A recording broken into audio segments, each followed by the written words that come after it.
Doctor Dinesh Sharma. धन्यवाद उपसभापति महोदय। एक अति महत्वपूर्ण विषय पर आपने बोलने का समय दिया। हम सब जानते हैं कि 22 अप्रैल की वो भयावह घटना पहलगाम की, उसने पूरी दुनिया में पाकिस्तान प्रायोजित आतंकवाद का खुला रूप को हमें प्रस्तुत करने में वो समय दिया जब निरीह लोगों की हत्या की गई और वो राज्य प्रायोजित वो आतंकवाद का एक स्वरूप था।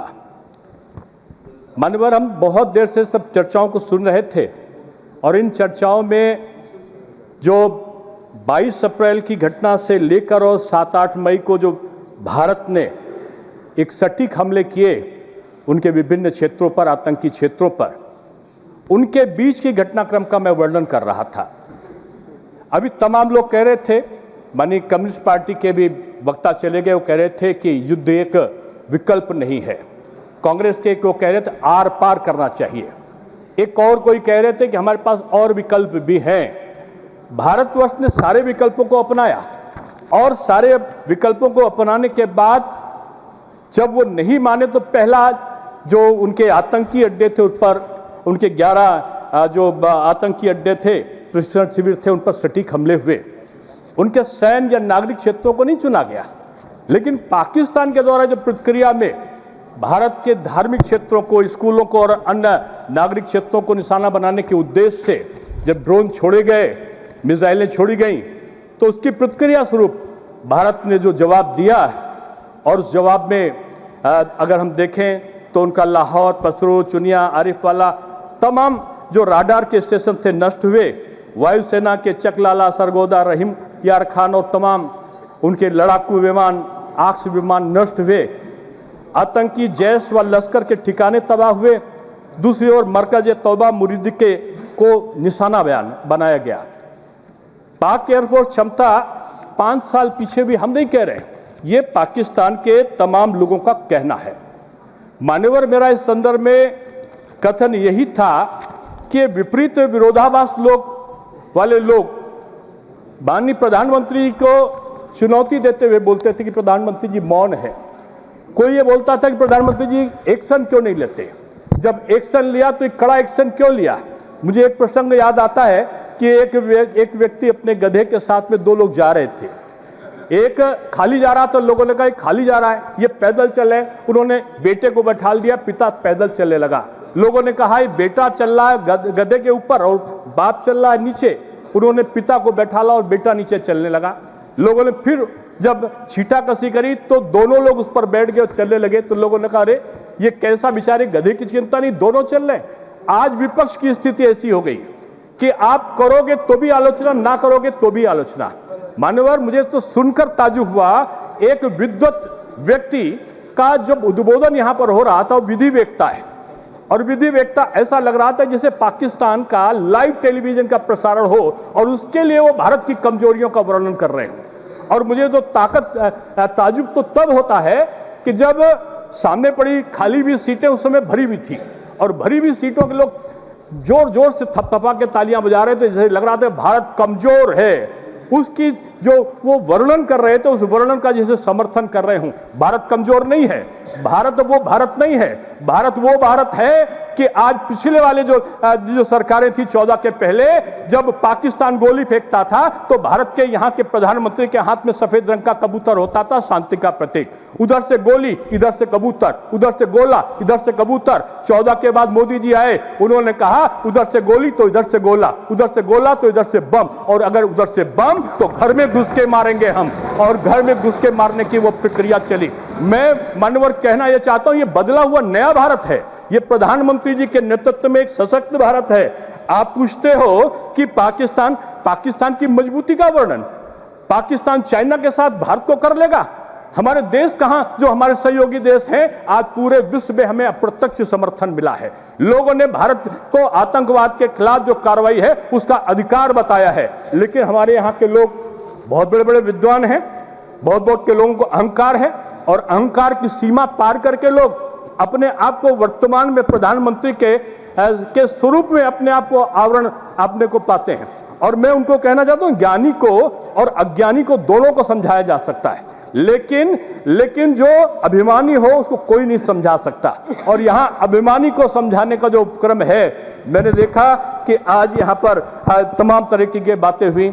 बहुत से ऐसे लोग थे जिन्होंने ऐसे आतंकवादियों के विचारधाराओं का प्रवाह अपने में लाए होंगे। हम प्रश्न ये है कि भारत का जो भाजपा की भारत की सरकार है और जो पिछली सरकारों की नीयत थी, उनके बारे में जब प्रश्न आता है कि मोदी जी की नीयत क्या है, तो कल का उनका जो उद्बोधन सुना होगा जिसने, मोदी जी की नीयत पाक साफ है। और ये जो पाक साफ है कि नीयत हम जब कहते हैं तो हमारे जो विपक्षी दल के लोग हैं वो एक प्रकार से व्यंग बनाकर और तरह तरह की चीज़ों को आज हमारे सामने प्रस्तुत करते हैं। मान्यवर, ऑपरेशन महादेव की चर्चा हो रही थी, श्रावण का माह है, महादेव की चर्चा होना स्वाभाविक है।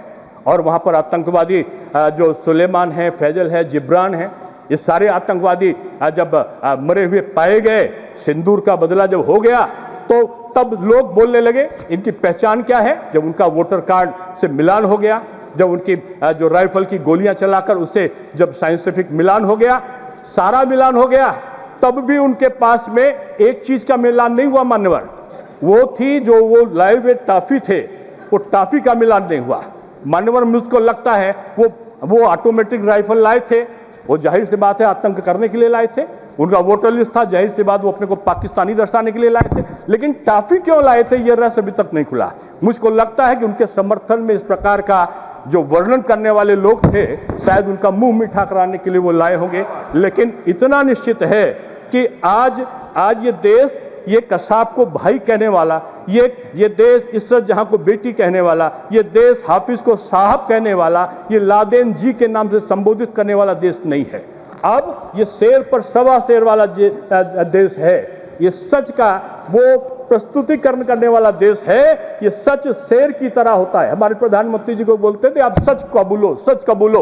ये जो सच है वो शेर की तरह होता है और इसे बचाने की जरूरत नहीं होती है, इसे खुला छोड़ दीजिए या अपना बचाव खुद कर लेता है।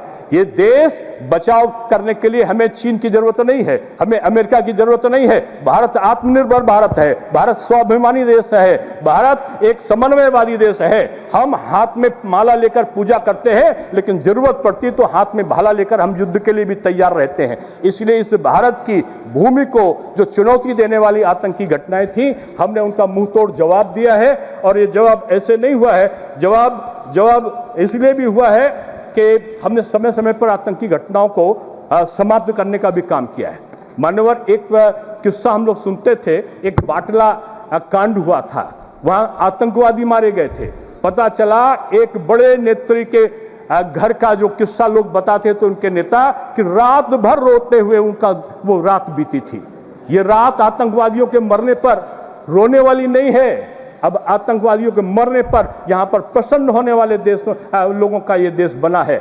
इसलिए मैं कहना चाहता हूँ कि आज ये समझने की जरूरत है इस देश में कि हमारी सरकार ये बताती है कि इस देश में जो अंतर है वो कलाम और कसाब का अंतर है। कलामवादी जो सोच है वो देश की प्राथमिकताओं में हमारी है, जो कसाब के संरक्षण वाली सोच बनती जा रही है वो देश के हित चिंतन की नहीं है। इसलिए मैं आप सबको ये कहता हूँ, अभी तो एक माननीय हमारी सांसद बता रही थी कि आतंकवादी घूम रहे थे यहाँ पर, आतंकवादी हाथ में स्टेन गन लिए घूम रहे थे और वो भी टहल नहीं थी, और टहलते टहलते उन्होंने कुछ नहीं किया। मैंने सुना था कि बुंदेले हर बोलों के मुख, हमने सुनी कहानी थी, खूब लड़ी मर्दानी वो तो झांसी वाली रानी। अब तो आज तो मैंने सुना कि सांसद के मुख सुनी हमने कहानी थी कि वो आतंकवादी के सामने भी टहली, लेकिन कुछ नहीं हुआ।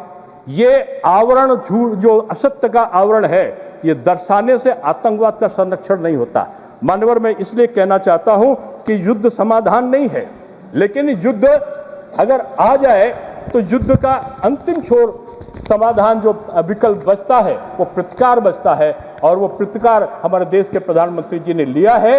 और उस प्रतिकार में केवल यही नहीं है, ऑपरेशन सिंदूर का मैं अंत में कह के समाप्त करता हूं कि ऑपरेशन सिंदूर का कोई लोग यहाँ पर अर्थ बोल रहे, कोई फिल्म का बता रहे थे, सिंदूर का अर्थ क्या है। एक बार माता सीता ने प्रभु राम से पूछा, प्रभु राम के का वर्णन किया। बजरंगबली ने पूछा उनसे कि इस माते सिंदूर क्यों लगा रही हो, छोटा सा ये? उनका ये सिंदूर पति के जीवन के संरक्षण का, सुख शांति और संवर्धन का ये प्रतीक है। तो वो सिंदूर जो माताओं के ये मस्तिष्क पर लगा हुआ सिंदूर है, उसको अगर कोई छेड़ने की कोशिश करता है तो निश्चित रूप में हमारा भारत का एक सशक्त प्रशासन है, वो उसको मुंहतोड़ जवाब देने की क्षमता रखता है। उसे हमें सहायता की जरूरत नहीं है कि कौन विश्व का देश आएगा। हम कभी याची हुआ करते थे, सड़ा हुआ लाल रंग का गेहूं भारत में आता था और राशन कार्ड से बनता था। आज 10 किलो का राशन बांटने वाला ये भारत है। हम याची नहीं है। 120 देशों में हमने फ्री की वैक्सीन भेजने वाला भारत है। ये दाता है, ये याची नहीं है। अब ये दाता देश बन चुका है। ये सशक्त भारत है और ये सशक्त भारत ये युवा भारत है और युवा भारत आज जवाब देने की स्थिति में है। इसलिए मैं अपनी वाणी को विराम देते हुए यही कहूंगा कि ऑपरेशन सिंदूर इस भारत की अस्मिता का, एक भारत के सम्मान का, यहाँ के हमारी बहनों के भाव का रक्षण का ये प्रतीक बन चुका है। और ये सफल इसके ऑपरेशन सिंदूर के लिए हमारी सेनाओं को जहाँ हम साधुवाद देते हैं, वहीं एक सशक्त नेतृत्वकर्ता के रूप में प्रधानमंत्री जी को भी हम उनका स्तुतिगान इसलिए करते हैं कि उनके सबल नेतृत्व में इस प्रकार की प्रक्रियाओं का संपादन हुआ। धन्यवाद।